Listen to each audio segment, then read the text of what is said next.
Hello guys! Hello Libra! Welcome dito sa aking channel, Kapalaran 888. Welcome Libra.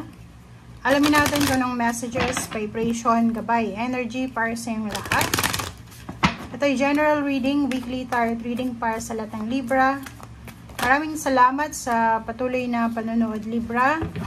I hope na hindi ka magsawang manood dito sa aking channel, sa aking mga videos na ina-upload. And then sa mga dati kong subscribers na nandyan pa rin, thank you guys sa inyong lahat. Sa mga nagko-comment, kung hindi kayo ma-replyan, pasensya na. I hope na naandyan pa rin kayo hanggang sa huli. Okay?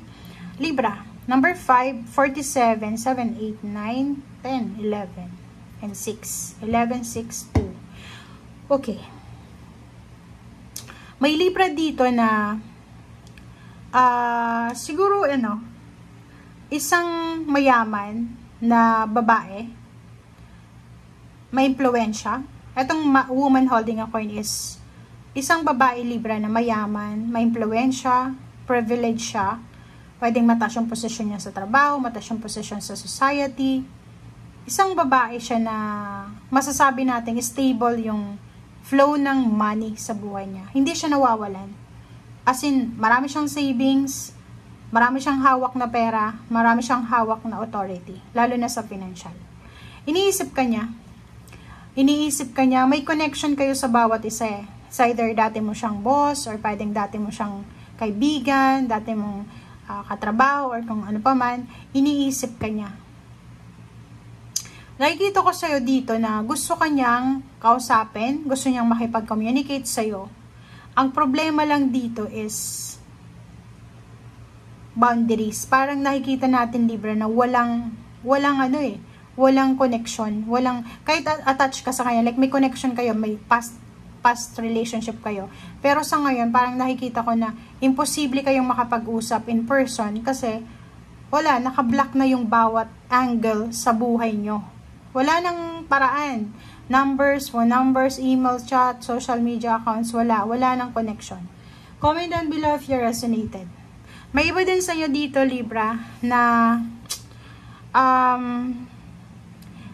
kailangan nyo nang magpakatotoo sa sarili nyo. Ang dami-dami yung pagtitiis na ginagawa.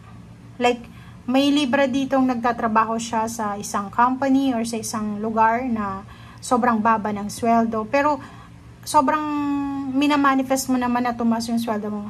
Pero, nagtitiis ka pa rin kahit sobrang baba ng sweldo mo, kahit hindi maganda yung takbo ng relationship mo. Kasi, parang feeling mo wala kang choice eh. Wala akong choice, walang ganito, ganyan. So, sinasabi ng brasser dito na lumabas ka na sa comfort zone mo, alisin mo na yung pagiging mahiyain mo. Mag-demand ka, 'di ba? Kung halimbawa na gusto mo ng increase ng salary, mag-demand ka ng salary increase. If gusto mong lumipat sa mas mataas na posisyon, mag-demand ka, parang ganun. Okay?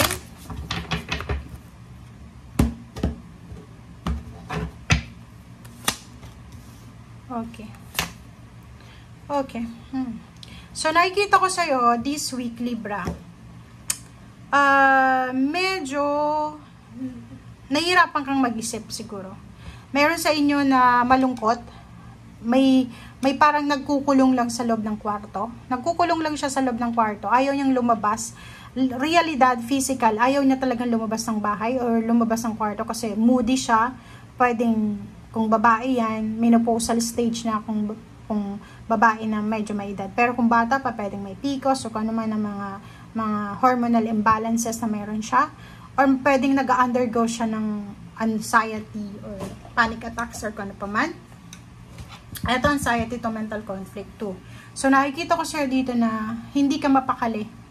Nahihirapan kang mag-focus, nahihirapan kang mag-isip ng either solution, nahihirapan kang gawin kung ano yung mga dapat mong gagawin, ganyan ganito. Okay? So medyo imbalance. Nakikita ko sa iyo dito Libra na nangangailangan ka ng suporta, emotional support, financial support, spiritual support. Okay?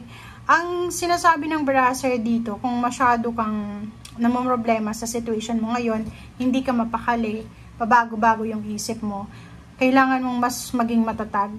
Kailangan mong mas patatagin yung spiritual mong connection sa Panginoon. Attachment sa connection. Attachment sa connection talaga. Connection, attachment sa Panginoon. So, ano yung ibig sabihin yan? Kailangan mong maging connected sa Panginoon. Kung siguro napapabayaan mo na yung spiritual mong obligation, oras na siguro para doon ka mag-focus muna sa ngayon. Hanapin mo muna yung peace ng puso mo. Peace with the Lord, Panginoon, kaysa hanapin mo yung peace with sa labas. Okay? So, yun ang nakikita natin dito.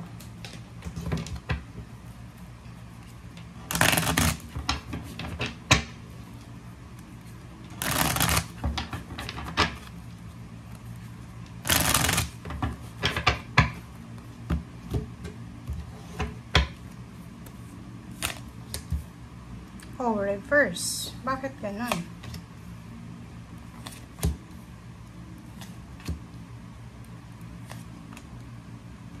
Okay, Libra.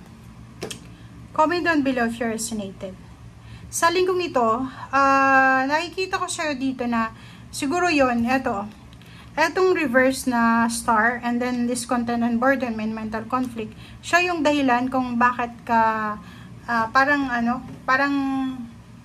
mabilis kang makakuha ng ka-argumento, kaaway, or kano pa man. So, mag-iingat ka kasi siguro sa sobrang stress mo, yung iba may depression, may anxiety na, hindi makatulog sa gabi, sobrang nag-iisip, overthinking.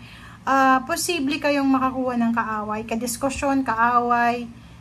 So, iwasan nyo yun. Umiwas kayo. Kailangan yung proteksyonan yung peace mo. Kailangan mong proteksyonan yung sarili mo, yung mental health mo, emotional health. Kasi kung makikita mo dito, masyado kang emotional sa linggong ito. Masyado kang nag-worry, marami kang regrets sa buhay, marami kang pinagsisisihan. So, ito yung message sa'yo ng barahan na kailangan mong proteksyonan kung ano yung dapat proteksyonan sa sarili mo. Yung sarili mo, ang unahin mo sa linggong ito. Okay? Umiwas ka sa tukso ng pakikipagdebate, pakikipagkompetensya, pakikipagdiskusyon kasi mabilis kang makakakuha ng kaaway ngayon. Bakit? Kasi pwedeng pagod ka, anto ka, gutom, ang dami mong iniisip. Pasensya ang kailangan mo sa ngayon. Okay? Magpasensya as much as possible. Umiwas ka sa tukso ng pakikipag-away, pakikipagsagutan. Pasensya. And then, nandito yung the sun. Sinasabi ng baraha, hanapin mo yung liwanag. Hanapin mo yung mga bagay-bagay. Like kung hindi ka kontento, marami kang stress na nararamdaman, kailangan mong hanapin kung saan ka magiging masaya. Isipin mo na andito yung the sun eh. May rason kung bakit ka nagkaroon ng encounter ng ganyan na problema, or eto yung the sun is nagsasabi sa'yo na may pag-asa para maging masaya. Kaya nandyan, di ba? Like, isipin mo, bakit may liwanag yung sun, okay? After ng gabi, di ba? After ng gabi, after ng madilim na gabi, okay? Naandyan yung the sun, magliliwanag yung araw. Parang sasabihin, di ba, yung every blessing, every gising is a blessing, parang gano'n na. Sa gabing madilim, na parang sa gabing madilim, ang dami-dami mga tao yung umiiyak, di ba? Hindi makatulog. And then pagkagising nila, or pagbukas ng liwayway, pag sunrise, it's a manifestation na may pag-asa pa, may liwanag. Wag kang masyadong mag-stay dyan sa madilim na gabi kasi may liwanag pa. Okay? So, ang nakikita ko sa'yo dito, kailangan mo lang patatagyan yung iyong emotional foundation. Wag kang umalis sa sirkulasyon. Kasi kung makikita mo to, nagdi-disconnect ka eh, 'di ba? Parang ang gusto mo is mag-stay na lang sa isang lugar, sa isang kwarto, sa isang malayong kabihasnan, parang ganon. The more ka na nag-disconnect sa kapaligiran mo, the more na magiging malungkot ka, the more na hindi ka makukontento. So, isipin mo dito na blessed ka pa rin. Ano man itong pinagdadaanan mo sa ngayon, isipin mo na may mas namumroblema pa. Lalo na yung mga nasa ospital, nag-aagaw buhay. Isipin mo na mas worse pa yun, may mga tubo na lang. So, isipin mo na mas blessed ka pa kaysa sa kanila. So, kailangan mong ilaban. Okay? Lumaban ka kasi nandito yung the sun eh. At ang dasan sinasabi sa'yo na konting tiis pa, be patient. Kasi parating na kung ano yung dapat parating sa'yo. And as much as possible, be grateful guys kasi naandyan ka. Okay? Thank you guys and see you again. Bye!